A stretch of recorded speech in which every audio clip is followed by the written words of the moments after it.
everybody. Welcome back to the Everyday Night. I'm Joe. And I'm Jeff. And Jeff. Yes, Joe. Tonight we're going to talk. We're going to talk about a subject that we're going to talk about. Yes, as we often do. The subject we're going to talk about is one we're going to discuss and thereby talk about. And shall I mention what this is going to be? Oh, haven't already done that? No. Well, then why don't you? We're going to talk about the Jedi Code. The Jedi Code. Okay, good. There is, and the Jedi Code, of course. I'm trying to turn it off. You cannot turn off the Force. The Force is everywhere. Everywhere the Force is. The of course, the Jedi. Master Yoda. Yoda.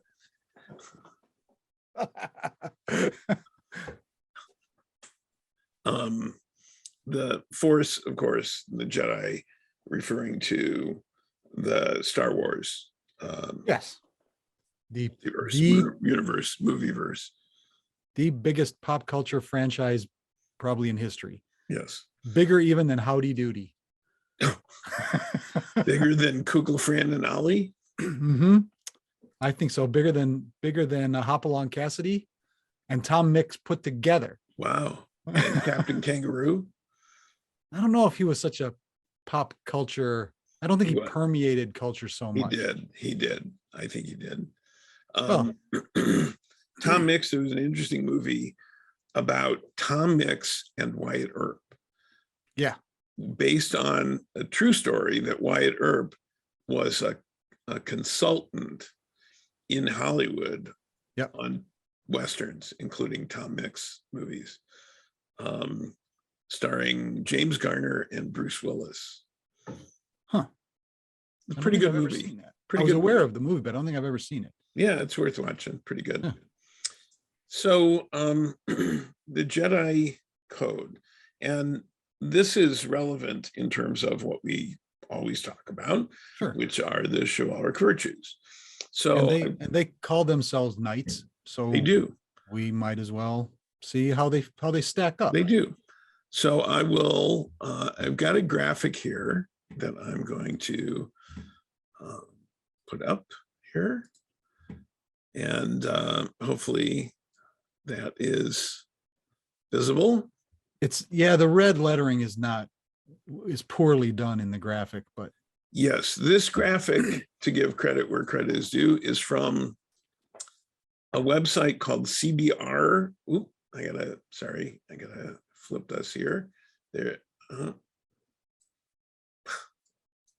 we go. From a website called CBR, which stands for Comic Book Resource.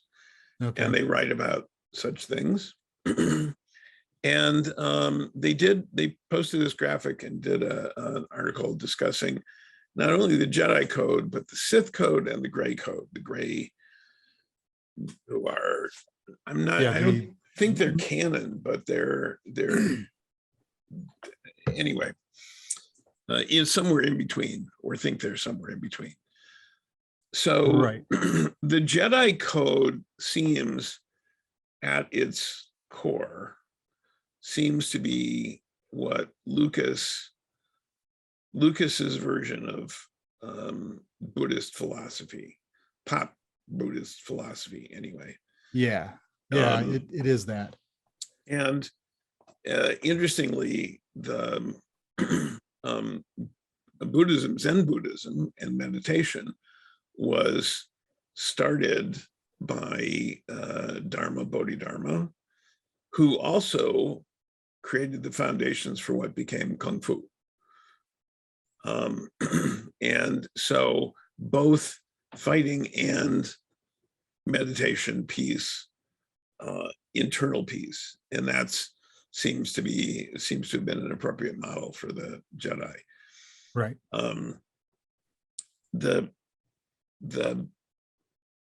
So we can go through the code piece by piece and talk about what it means and how relevant it is.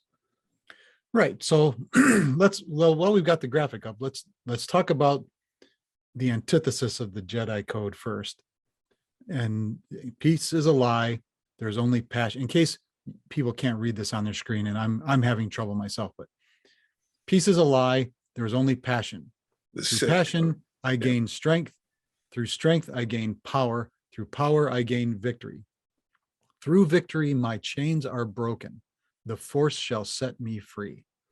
So this is really the libertarian code of Star Wars, that personal freedom is the goal, is the end goal of everything. And power and winning. Well, but all of those things, you only amass power and strength so that you can be free, so that no one can control you.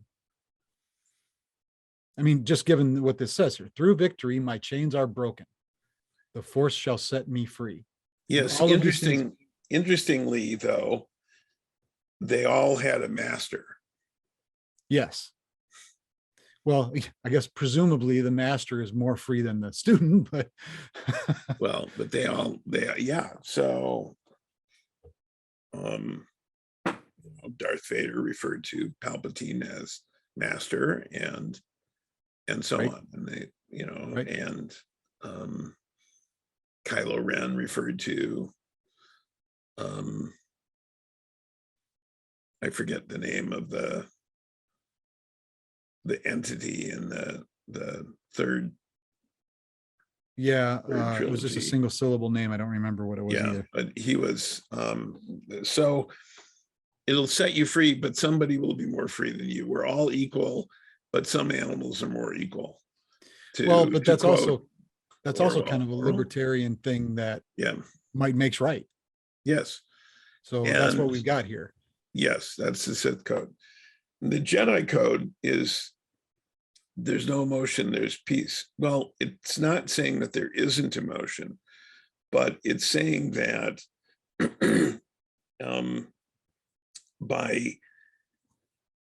if you go into a situation driven by your emotions rather than at peace, rather than having a sense of peace, the outcome is going to be driven by your emotion and not driven by your logic, your analysis, your sense of justice.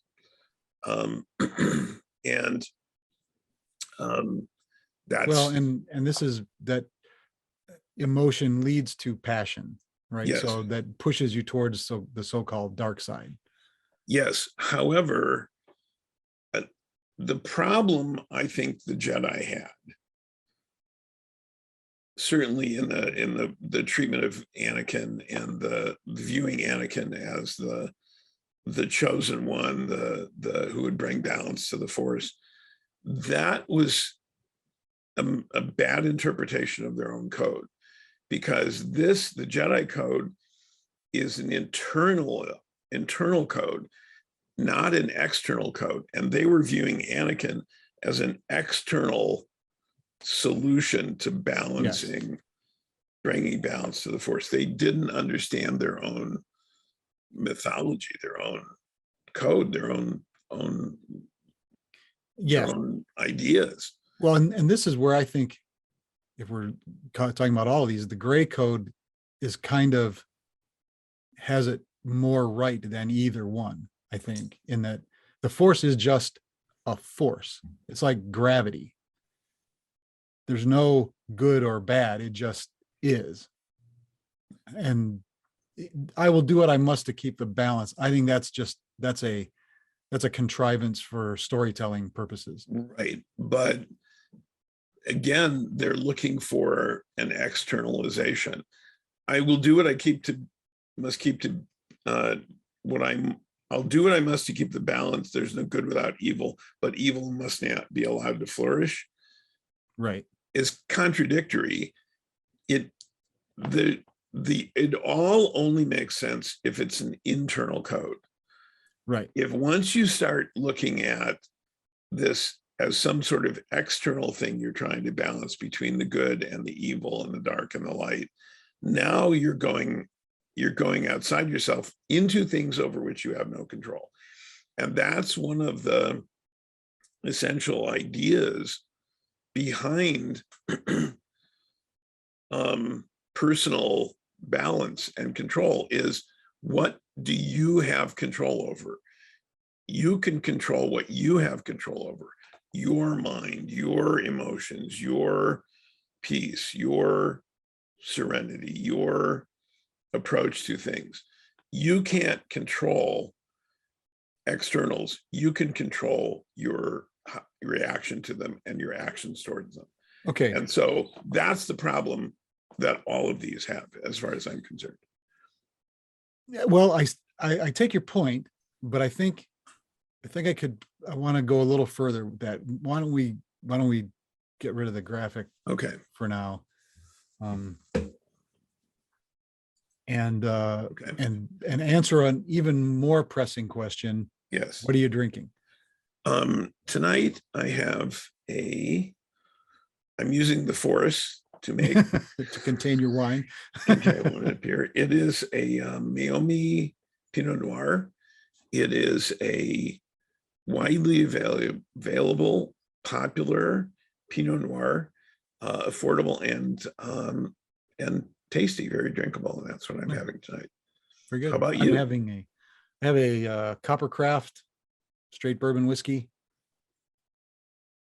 It's very nice, also very affordable, made in Michigan, so I support local business. Good. Well, cheers. May the Force be with you. And also with you. Yes. Right. So what I was going to say about that, though, that was a joke. I know the difference. I get it too. Yeah. Okay, I understand. That you were saying that this is all about internal control, or at least balance and acceptance. This is but as knights, as our code of chivalry, our virtues, we have spoken about how without manifesting them somehow externally, they are meaningless. So, well, yes. So how do we now we look at the Jedi work towards justice? Yes. And must occasionally confront evil. Yes. What my and that's a really good point.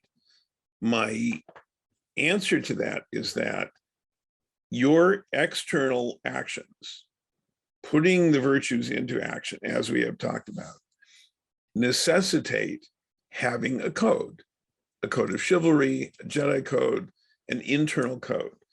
It's that internalization of the code that allows you to act in ways that further justice.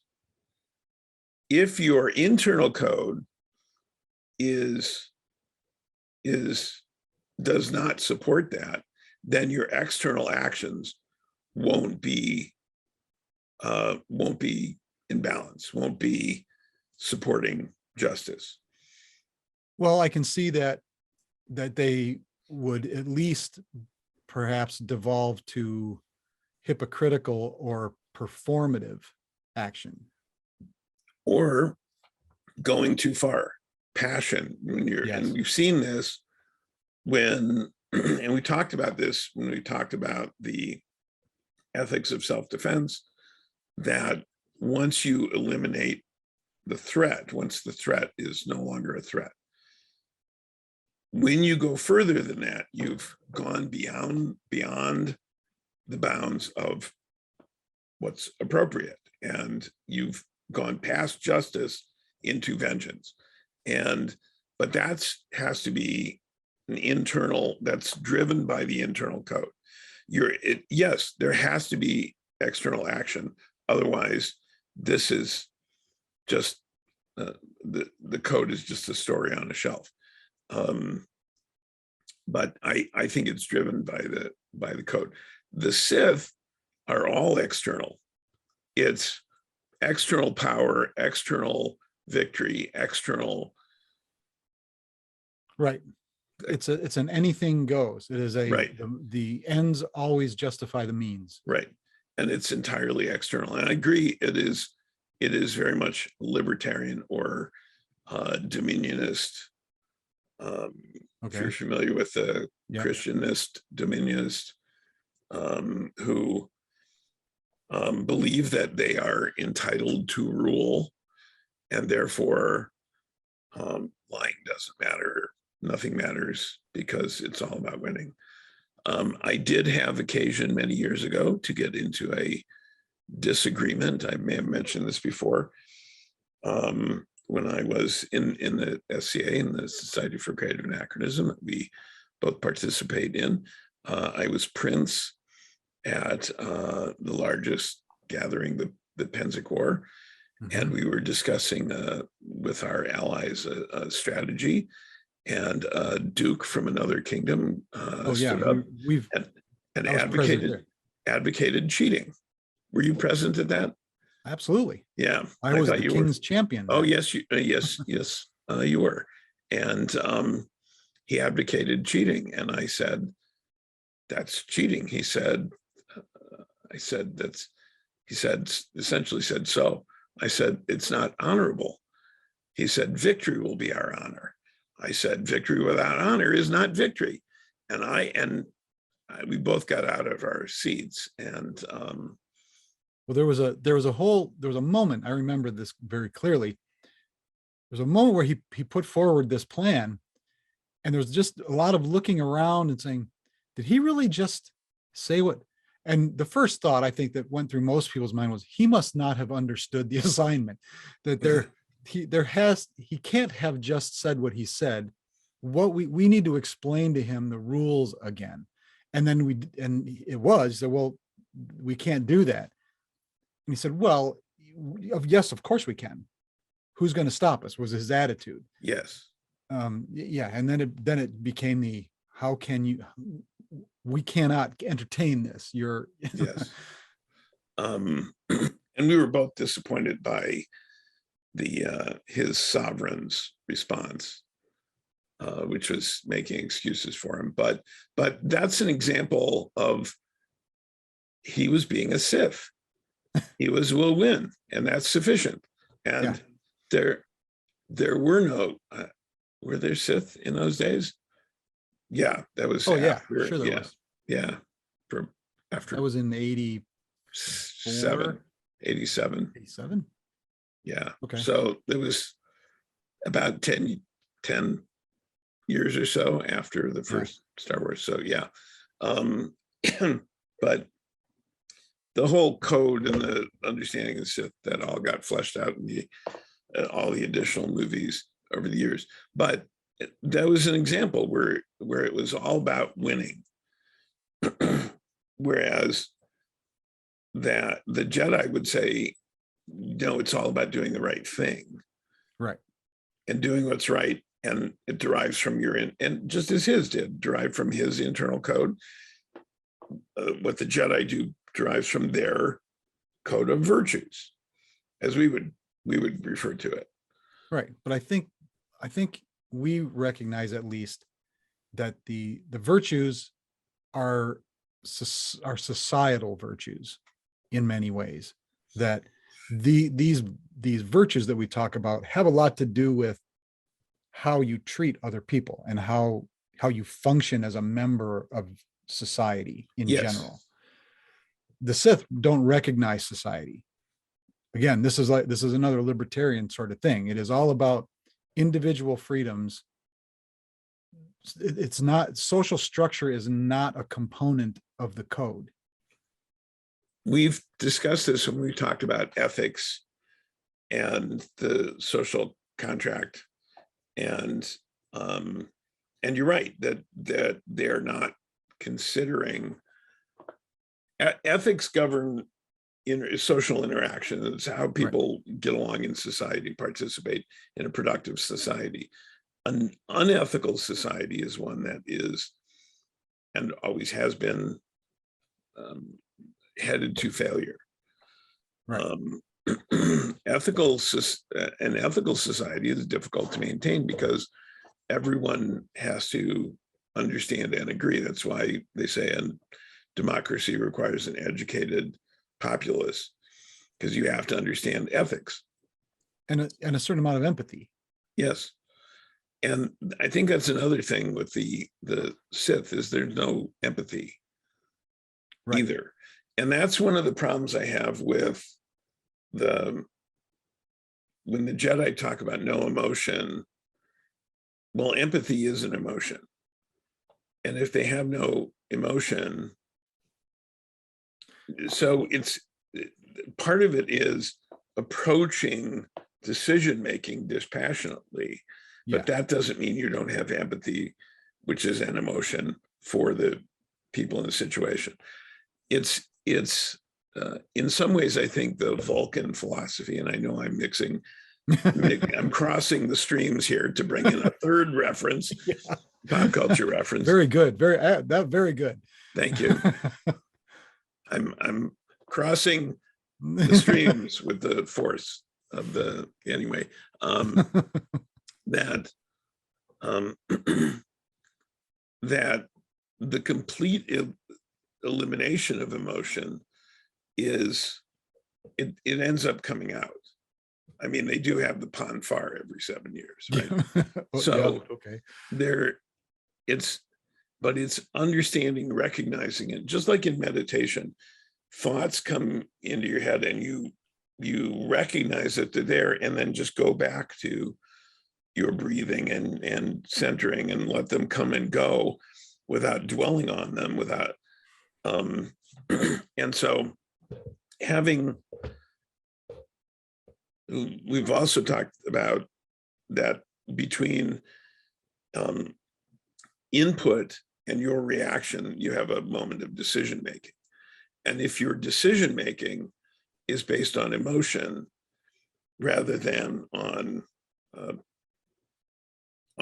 that inner peace governing your decision making, it often you're reacting emotionally, and you are reacting rather than how you are choosing to act. Right. And that can also lead to negative consequences. And I think ultimately, this is ultimately a fluffy, shallow sort of thing that we're talking about here. This is well, given some of the things we've been talking about recently, relatively so, but it was is time for it. We are talking about philosophy and different ways that people have expressed the philosophy of chivalry and the chivalric virtues, and the anti-virtues, but what I'm saying various is ways in popular culture. But I'm just saying that we cannot compare George Lucas with the Buddha. I mean, it is not that well thought out a treatise for any of this stuff. It has its uses as a storytelling, mechanism, setting factions against each other. So we're talking about it because it's interesting and it's popular culture and all that. But I think you lean too heavily on any of these things and they collapse. Oh yeah. Well, we've talked. I just want to be clear about that. Okay. Yeah, I agree with you. I've noticed that they never talk about midichlorians anymore either. So well, that just allows you to manipulate the force. Yeah. But I think that was a bad idea, the whole midichlorian thing. But we've talked about who is he? Man of Bronze. Doc Savage. Doc Savage talked about his code, and it was very similar in some ways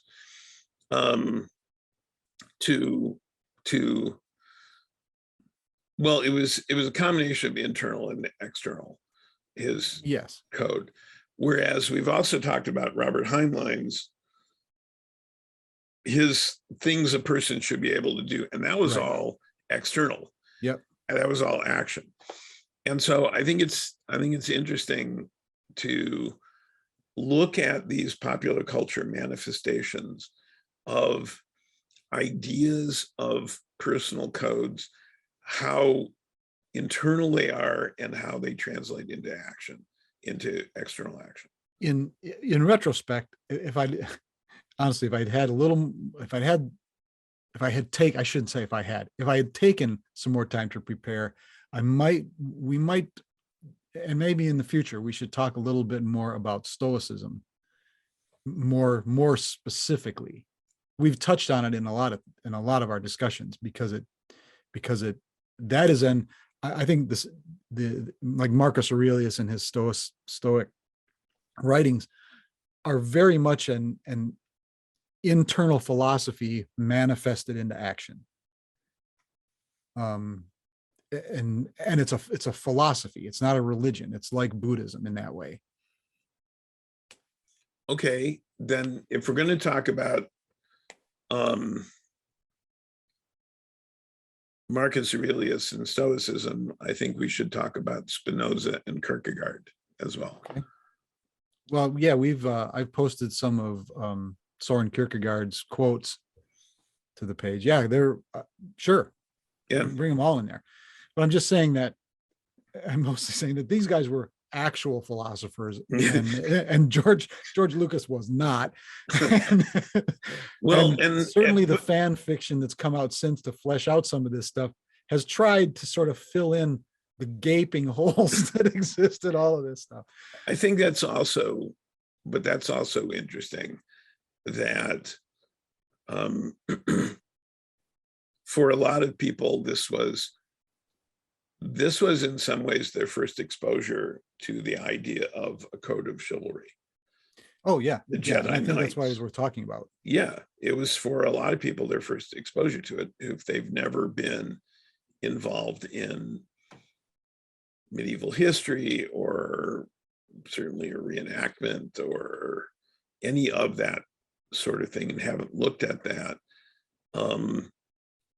If they only know about knights from bad movies, then we had to argue that this is not yet another bad movie. The first Star Wars, the episode 4 of A New Hope, was for its time exceptional. It was massively entertaining, and I remember watching it in the theater, and when the fighters, the rebel fighters, are diving down into the trench on the Death Star, I remember, going back to my seat, and because I'd never seen anything like that in film. Even the opening, the iconic opening sequence. Oh, that was so good. The cruiser goes overhead, and the Dolby surround sound that was also a pretty brand new technology in theaters at the time. Your seat rumbled. I mean, you really felt the oppressive weight of that massive ship in the theater. Yeah, there's some great movie making. I'll absolutely allow. I mean, but it was so perfectly hyped. I think that was the real triumph of Star Wars. It was so perfectly hyped, and then it lived up to it. Well, and it also owed a great debt to Kurosawa's 1958 film Hidden Fortress. Oh, well, it owed and to Westerns and to World War II fighter pilot movies, and Robin Hood, and to pirate movies, sword fights. I mean, that was the genius. That was Lucas's genius, really, was taking all of these incredibly entertaining, lightweight, popular things that he grew up with and that he loved, and he smashed them all together and invented a new genre of this. Well, not a new genre. I mean, we had space fantasy and science fiction. But he elevated the space opera to. He did. He created a universe so that it could all exist. Right. And that was the genius of it. And that's why the franchise is still alive and going strong. But But if we take all that away from the actual movie, you and I are both movie buffs, right? We Right. know the story and the script are not fabulous by any stretch. They managed to tie all of this incredible action and special effects and make it all plausible. So that's a feat, I will grant you. I do think that some of the later films have filled in, as you said, filled in not only some of the philosophy, but some of the plot holes, like Jyn Erso's father being forced to work on the Death Star, and he was the one who designed in the flaw that let them take it out. Right. And then that was smuggled out, and that became the code that got to Princess Leia that she entrusted to R2-D2. And then that, I think that was a great movie. Sure. Yeah, there was, I mean, you're right. Like I said, fans and those immersed in the culture of it have done incredible acrobatics to fill in the plot holes that Lucas didn't care about. I mean, they were tropes. It was trope after trope after trope, and he was fine with that. I think that some of the, but he, you know, when you create something that people can do that with, it's significant. Oh, it really is absolutely significant. Roddenberry, I'm mixing metaphors again, but Roddenberry, mixing universes. Roddenberry created something with Star Trek that had a similar kind of longevity. Yep. And again, there's a philosophy that guides the characters, the Starfleet philosophy. What I find interesting about Star Trek is that it ran for what, 3 seasons, and then it was like 10 years before the movie was made, when they realized that this culture, this thing is still popular and is getting more popular. Yes. We need to capitalize on. Yes. And then they made the first movie, which was not great. And the second movie, which was really good. Yeah. And the third movie, which was also not great. Yeah. It was like for a while there, it was the even numbered movies that were good. Yeah. But it's certainly, there are plenty of archetypes that have a personal code that translate that personal code of chivalry into action. One of my favorites, Paladin from Have Gun Will Travel, as the song describes him, a knight without armor in a savage land. He is, after all, his nom de guerre is Paladin.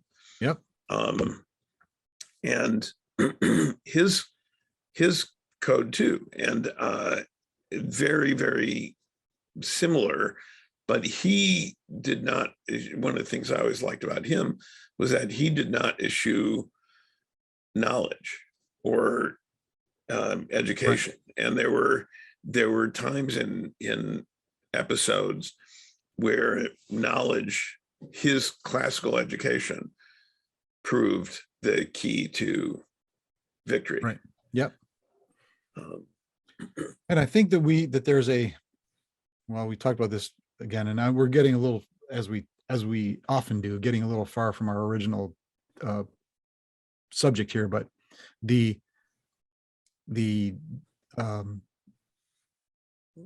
loss of reverence and respect for education, yes, has happened kind of in our lifetimes. We've kind of seen it.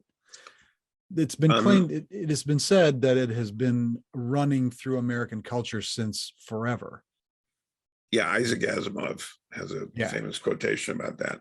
And I know that even when I was in elementary school, it was, you know, if you were a smart kid, you were not as popular as the jock, right? For example. Nobody understood at the time seemed to understand at the time that you could be both. That's one of the reasons I like Paladin. Well, it was certainly more respectable, more worthy of admiration if you were physically apt instead of intellectually advanced.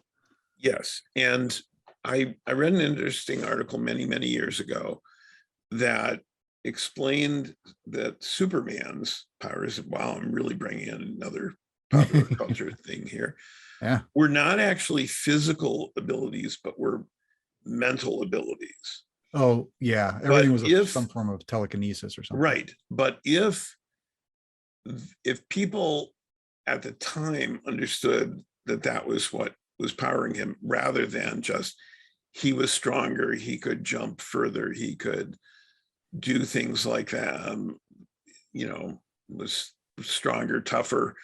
Right. Those were acceptable when he came out. But to be some kind of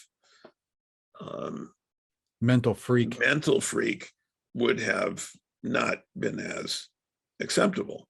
Right. So I thought that was an interesting theory, even given the time he came out. That's probably true. And the first cover picturing Superman shows him lifting a car over his head. Yeah. So okay, so let's try and drag this back to the Jedi, the Jedi philosophy. So again, what I was trying to get at was you make a good point that this was an exposure for a lot of people in the mid 70s, to a code, to someone living by a code, not like an anti-hero or the ordinary man in the extraordinary situation kind of right thing that was a more popular sort of both genre. Of those were the ordinary man in extraordinary circumstances, the anti-hero, the Man in Black, Clint Eastwood sort of thing, Dirty Harry, even the James Bond, even, who, if anything, is a Sith. Yeah, okay. And he's closer to being, or a gray Jedi, maybe. He's working for the right. He'll do bad things for good reasons. Well, but there we must assume then that his orders are based on just and right causes. Right. Because he is absolutely carrying out the orders of a government. Right. Now, usually the government is trying to stop someone from destroying the entire planet. Okay, well, we can all get behind that. Yeah. But in the later Bond movies, that's a question. Bond questions his orders. Who is this serving? This isn't serving the Great Britain or the British people. This is serving some agenda that the government has of its own. That's not in service to the British people. Right.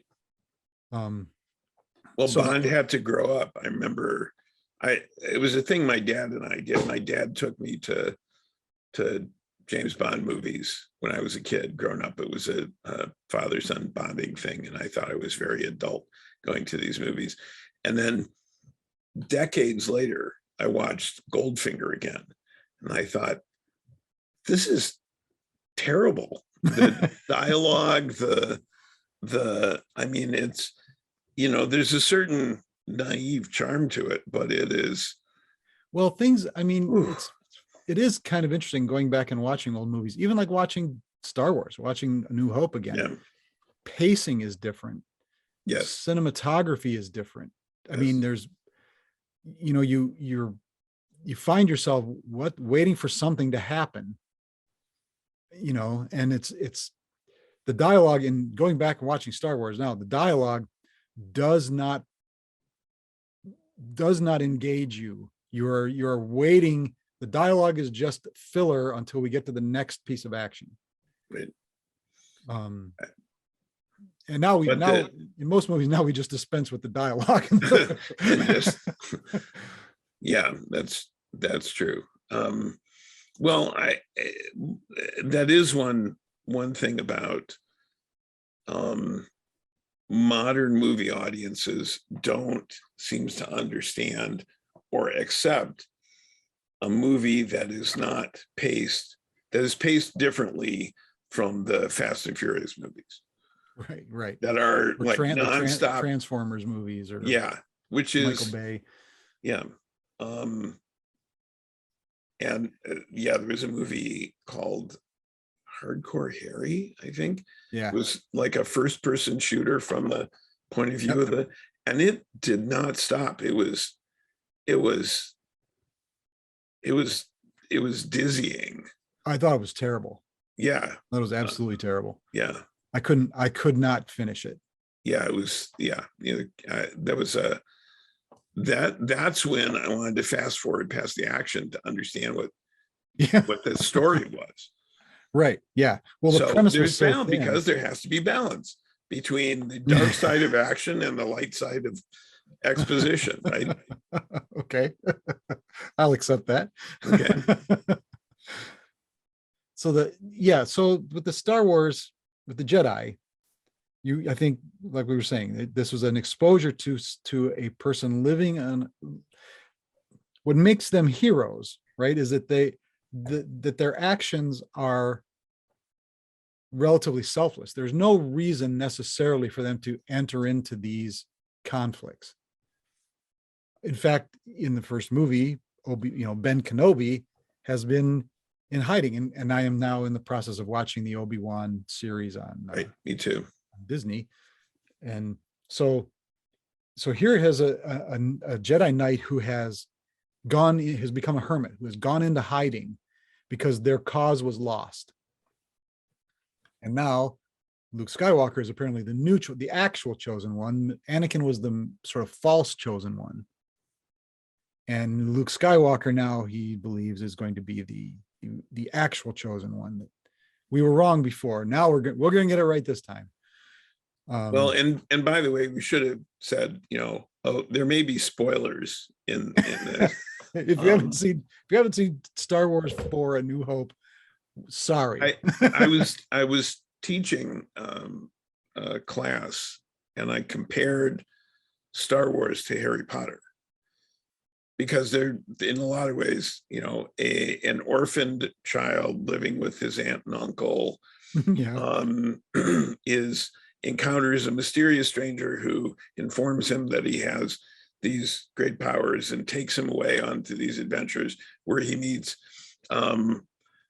a rogue, fun-loving guy and right, and he undergoes training and right, discovers his powers, and I was comparing this in terms of archetypal storytelling and brand storytelling, and one student said, "Oh, I've never seen Star Wars," and the other students were, "Oh, you've never seen what?" And I said, "Hey, everybody doesn't know something.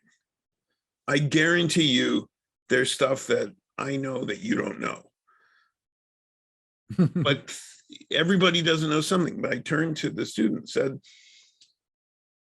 "You are very lucky because you have this world now that is in front of you that you can learn about and enjoy." And then I explained machete order, which is an order for watching the original 6 movies that was proposed, where you watch 4, 5, 2, 3, and 6. You omit episode 1, because it makes a better parallel between Anakin and Luke. Okay. And Obi-Wan is a more consistent element, and it makes a lot of sense to me. There was a theory that Jar Jar Binks was actually a Sith Lord who fought drunken monkey style.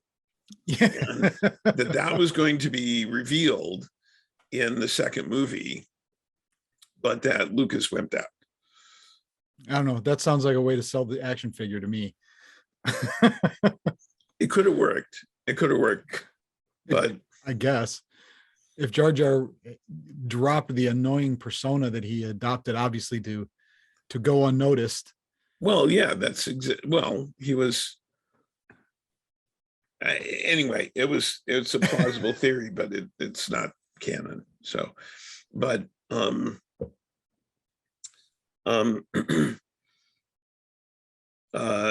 something, something. I was getting to the, yes, exposing people to someone living by a code, and that the Jedi Knights were good guys. yes, Initially, the first three movies, really, they're just good guys. They do good things. They are good people that protect the innocent and uphold justice and all that. And it's kind of in the later movies where they sort of undercut that a little bit with the rightly so, I think, with the sort of frailties of the characters. You introduce more of their struggle, of the problems that they have and the things that they have to overcome. And yes. Well, it humanizes them, but it also pissed me off that Luke turned out to be, I mean, he had to redeem himself, but he turned out to be a disappointment. Yeah. For so long. And then he gets the ultimate redemption at the end. Right. In the last installment. Right. Before Mark Hamill died, they had to do that, I think. Yeah, but it still bothered me that he had to have that redemption, that he hadn't been like Leia fighting the good fight all the way along, right, the whole time. She's the real Jedi in a lot of ways. She was the one who was truest to the Jedi code. He became bitter and selfish. I don't know if she was true to the code, but she was loyal to the cause. Yeah, okay. Yeah, that's a difference. That's and the Jedi Knights, as you may or may not recall, were hesitant to join a cause initially. Right. With the stories written out that they weren't initially didn't want to take sides between, the Empire, it wasn't the Empire, the Republic and the Rebellion. They didn't want to, this is politics. This isn't the thing we do. Right. Until the Sith allied themselves with the Empire, with the new Empire, and they kind of had to take a side. Yep. Because they were doing horrible things and justice needed to be protected and all that. So the Jedi Knights, even as we see in their code, like as you pointed out, it's internal. It's about personal growth. But when they didn't manifest that as external action, they were not true to their internal code. Yes, they correct. And they saw that the negative impact their inaction had. Yes. So it goes back to something we've talked about previously, that the chivalric virtues are internal, but without manifesting them as action in the world, they're meaningless. Right. You have to have both, though. You have to have the internal code so that your external actions are just and meaningful. Yes. Right. So, and that internal code has to be examined from time to time. Oh yeah. Yeah, absolutely. That's another. And I think that may be the thing. That may be where the grays are faulty. That there's no internal examination. There's only this sort of viewing balance or imbalance. Well, the problem with the Sith and the Gray is that they think they've got it all figured out. Okay. The Jedi have doubts and question. They're their doubts. They question themselves. So Okay. that always, who's it said the people who are absolutely certain and have no doubts are the ones who don't think. I'm mangling Well, the quotation. it's more about how the problem is that intelligent people are full of doubt and stupid people are absolutely sure of themselves. Right. Or it's not so much what we don't know that's the problem, it's what we're sure of that's wrong. Yeah, right. An unexamined life is not worth living, Socrates supposedly attributed anyway. Yeah. So well, good. So again, I'm glad we this is just a pop culture thing that we can talk about that touches on our virtues and what we consider our personal philosophy, and how does this, when these two things rub together, what comes off of either one. And I did have an experience, a place I was working once, where I walked by some cubicles and there were two guys in the row between the cubicles, and they were playing with these plastic extendable lightsabers, not the really good ones, but and they were playing, and I stopped and I looked at them, and one of them turned and said, "Oh yeah, that's right. You know something, don't you? Here, why don't you show me?" And I have to admit that part of me was, it was an emotional reaction to did you fall victim to pride in that moment? Perhaps. I also viewed it as an opportunity to teach a lesson in humility. Ah, yes. That's how it starts, young man. Yes. So he handed me the dark side. This will lead you. He handed me one of the swords, and we, when they'd been doing stupid crap. Yeah, right. By the way, I don't care much for the choreography in Jedi lightsaber choreography. It tends to be theatrical. Yeah. Alec Guinness had a much more subtle movements, having been trained in fencing as an actor. But so he handed me one of the swords. We lined up. I said, "Are you ready?" He said, "Yeah." "Ready?" I said, "Yeah." "Okay." And I flicked his sword aside and just extended mine right to his throat. Just one move like that. And held it there. And I said, "Are we done?" He said, "Yes." I said, "That was not that fun." "Lesson over. Thank you." And I handed it back to him. So I had a fellow where I was working. I was not angry. I was just right. I was very calm. That's right.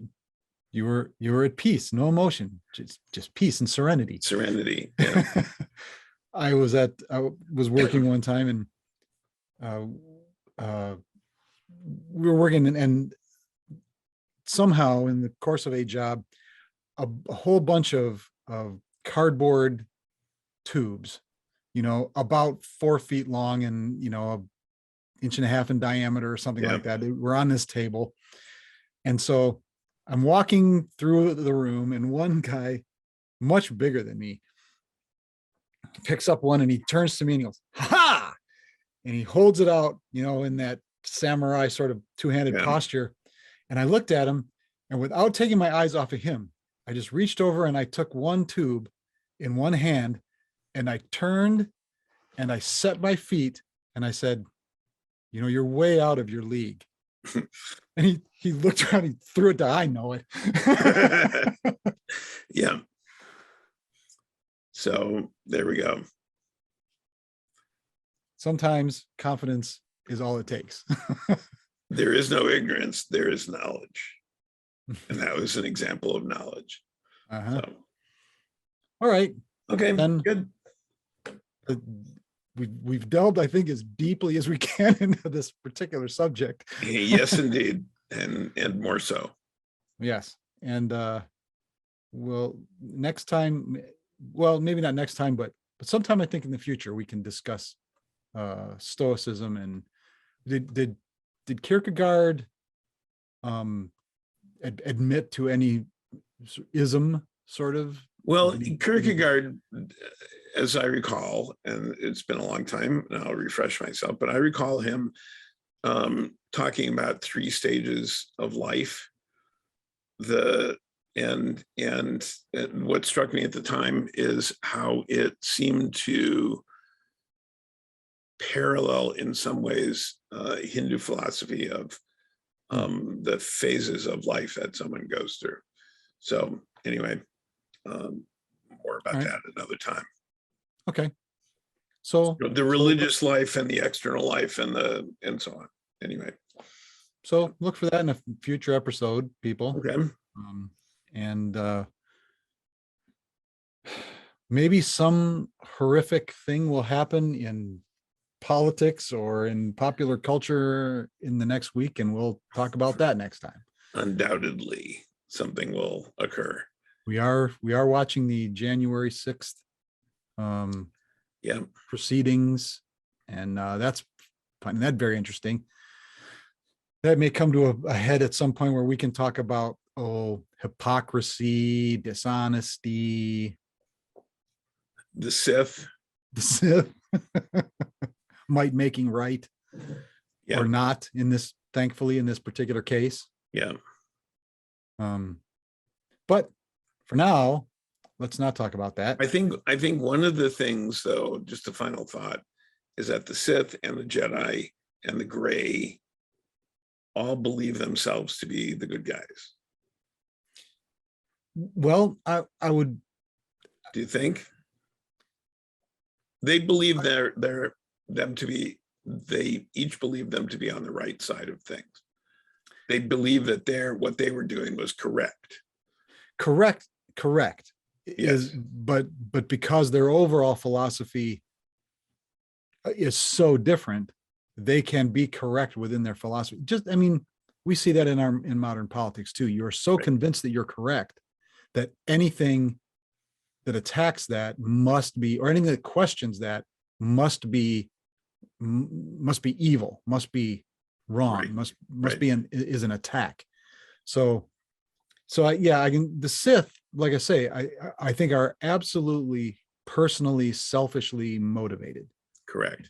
So, but they think that it's correct to be so. Yes, right. And there's another book. There's a couple of books actually, but the first book, and I can't remember the author's name offhand, but it's called In Conquest Born, science fiction, where this is leading us way off, and I probably shouldn't talk about, but the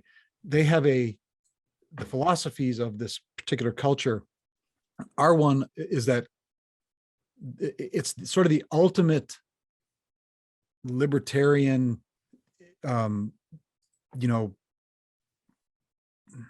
greed is good kind of a philosophy, that conflict and power struggle and all of those things are good for society because it pushes society to be strong, pushes individuals to be stronger.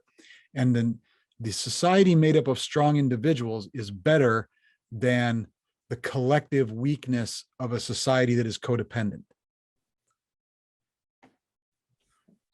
So I've heard that expressed before, that and I've seen individual companies put that in action by having teams of people within a company compete against each other. Right. And that's one, not the only, but one of the causes of the downfall of Sears is that they put departments against the libertarian philosophy of the CEO who came in was to pit departments against each other, and they ended up undercutting each other. Yeah. You can't just excel, you have to sabotage somebody else. Right. And it hastened the downfall. There were other decisions that did that, but it hastened the downfall of what had been a long successful and established company. But I see that the Sith, like I say, I see that differently as because it's personal, is absolutely individual. There is no world or reality outside the self. So it doesn't matter what the societal ramifications of this philosophy do not matter. There's no right beyond what is right for me. Right. Yeah. So yeah, you can do anything. You are free to be any, there's no evil. There's only me. It's the absolute villain philosophy. It violates the don't be a dick policy. Yeah, certainly at the least. Like yeah. That's what gets you in the door. Yeah, exactly. Exactly. So yeah, and while the Jedi, as you say, it's more of an internal philosophy about empowering the self, it recognizes that the self exists in a cosmos of other individuals, and that those other individuals have worth, and justice is the application of balancing that worth. Well, yeah, and justice requires empathy. Well, yeah, that's what I mean by the recognition of other. Right. Exactly. So, and yeah, so the Sith don't have that. So they can, there's no right. There isn't any right. There's nothing to compare to except what I want. Yeah. I mean, the perfect narcissist sociopath. Well, and it is sociopathy. Yeah. It's and in their philosophy, that very sociopathy leads to power. Yeah.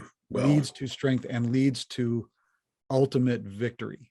We've certainly seen examples of that in the modern world. Oh yes, we're seeing it. We're still seeing it. Yes, and seeing whether or not the good guys can prevail. Well, and what I don't think we're talking enough about is sycophancy. We're talking about the focus of this kind of philosophy. Yeah, I think the sycophants are either the would-be Sith, they want to be that, or they're like the human familiars of vampires who just are content to be hangers on and get the crumbs of recognizing that they'll never sit at the table, but if I can sit just underneath the table, maybe some of the scraps will fall to me. Exactly. They recognize that they'll never be allowed to sit at the table. They've given up trying for a seat at the table. Right. Yeah, that could very well be. While we're talking about Star Wars, and we're talking about this in particular, and sycophants, and what I think of as people who are sort of weak-minded dupes, was evident in one of the Obi-Wan episodes where Obi-Wan and Leia are stranded and take a ride from this fellow in a, your sci-fi version of a big steak truck. Mm-hmm. So he is flying a flag on the back of his truck that has the Empire symbol sort of hand painted on it. And he's very nice and he's very friendly and he's willing to help, and hey, climb in and I'll take you to the nearest city. And he gets to the nearest city and he turns them in to the authorities because he thinks they might be rebel sympathizers. Mm-hmm. And that I read a couple of people on Facebook and other places about how chilling that was. To them, it was one of the scariest and most terrifying things that they've seen in the Star Wars series, is that how someone, your neighbor, who's friendly and helpful and generous and then turns you in because you might be one of them. Yep. Well, and there it is. And so I think that is an issue that we can explore in depth. And that's the other, I think maybe a third version of sycophancy is that I'll get the world I want. Maybe I'll get the world that benefits me most. Right. If I follow these if I allow these people. And we've certainly seen examples of Lindsey Graham comes to mind, because he denounced the day of January 6th, 2021. He denounced the insurrection. He denounced the rioters. He said, that's it, I'm done. And since then, he's just become a suck up again. Yeah. He's Lindsey Graham, Kevin McCarthy, Mitch McConnell, all of them said something about how this is abhorrent and we need help, and then changed their minds afterwards. Right. Because Trump didn't lose his support base after that. So they have to depend on that. They lean on that support base. So it's hypocrisy. It's all about, well, geez, this didn't work out. I'll have to go back and pay that little penance so I can get back into power or maintain whatever power I've got. Yes. So I find it disgusting. That will be another episode, I think. Almost certainly. I don't think we can not talk. Obviously, we couldn't not talk about it in this episode. Exactly. Totally removed. So. If we dedicate ourselves to it, I think we'll just end up screaming and pounding on tables. But somebody ought to. Yep. Somebody who has more power than us ought to be doing that already. Yes. And loudly. Maybe it'll start with us. Could be. Maybe our little podcast will make it out there. Maybe we'll rally on some people who can actually affect the change where it needs to be changed. But anyway. Okay. I think we're good. Okay. Then until next time when we see everybody again, be thou a good night and true.